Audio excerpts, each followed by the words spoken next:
Hey, this is Joe from Home Studio Corner. Today we're going to talk about when doubling doesn't work super well and how to fix the problem. So this is a song that I just finished up actually for my new recording course called Home Studio Recording.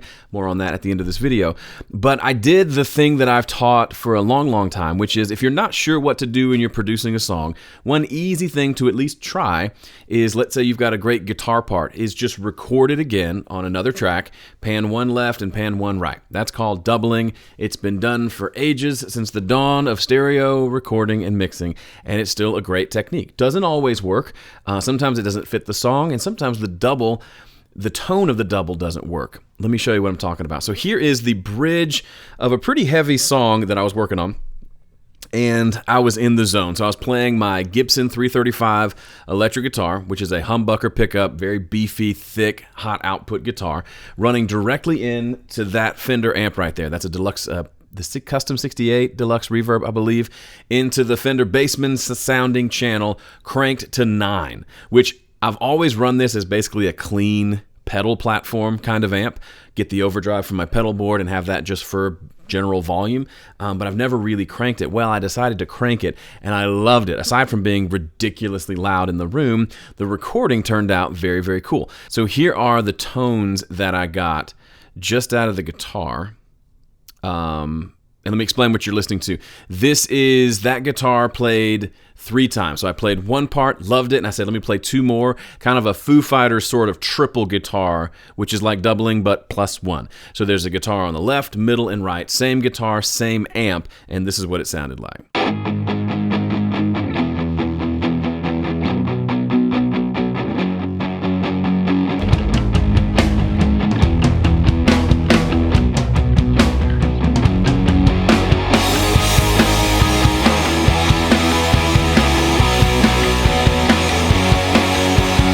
So at the end of that recording session, I was jazzed because it sounded cool. It was a bunch of big, huge guitars, big, huge guitar party. All is good. Well, I came back the next day and I was listening down, and both in the palm muted sections, but especially in the louder sections, I was feeling like I've got 3 guitars, hard left, hard right, and up the middle, but it's kind of collapsing in on itself. This can happen when you have 2 parts that have really similar tones. It doesn't always happen. It's always a bit of a crapshoot as to when it's going to happen and when it's not.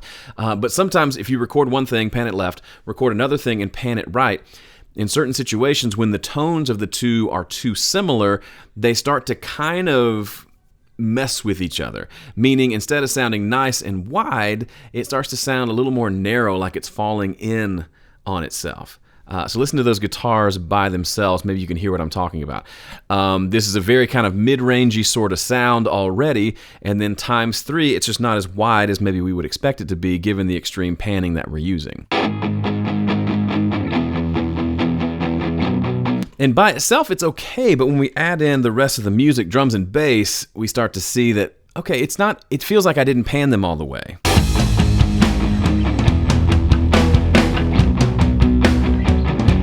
That's not really accurate. It still feels wide. It's not mono by any stretch of the imagination, but I was feeling like, it's feeling like a more of the same party. We got same tone here, same tone here, same tone here, and it doesn't have the kind of separation that I was kind of hoping that it would have. So the next day I come in the studio and I grab my Telecaster guitar, which is a single coil guitar, and then I ran that through Ampire, which is a guitar amp rig, and pulled up a different style amp. So not a Fender style amp, but one that was just a more aggressive but just different tone, and dialed in something that I thought sounded pretty good for the song. So here is just that Tele track that I recorded.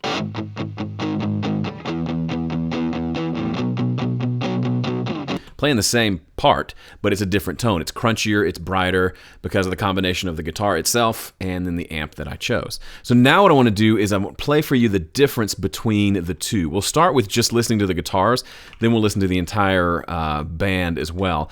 But listen to what happens when we go from scene 1, which is the original all Fender amps, with the 335, to scene 2 with the Tele. Listen to what happens. To my ears, it opens up a little bit and becomes a lot more interesting. Let's take a listen.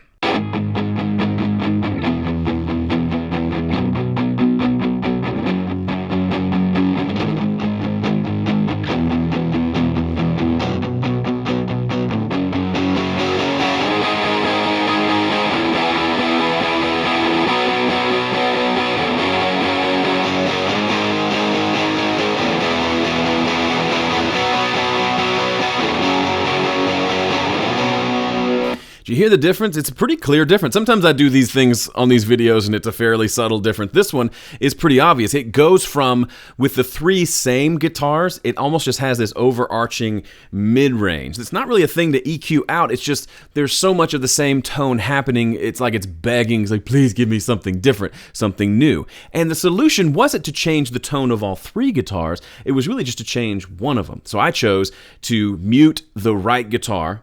That was the Fender. Replace that with the Vox, not the Vox, but with the Telecaster playing a different tone, and it made all the difference in the world. Now let's do that same listening experiment, only now I'm going to play it with the drums and bass, and hopefully you can still, this is where the difference really showed up for me.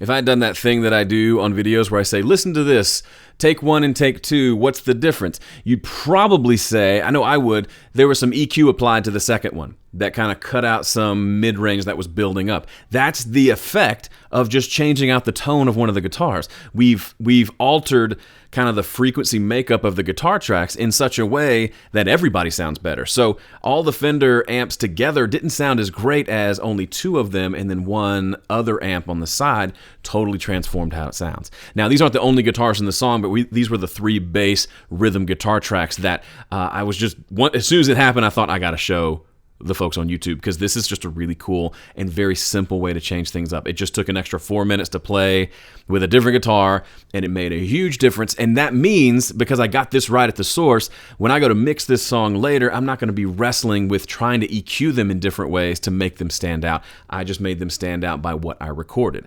But the other lesson is, I didn't think to do that on the first day. I was in the zone, I was having fun, the amp was super loud, I was sweating up a storm, the tubes were cooking, and I just recorded a bunch of parts and loved every second of it. Then came back the next day and said, okay, you need to go. I'm going to replace you with this one. And it was totally fine. Very normal experience, at least for me. Maybe you can relate as well.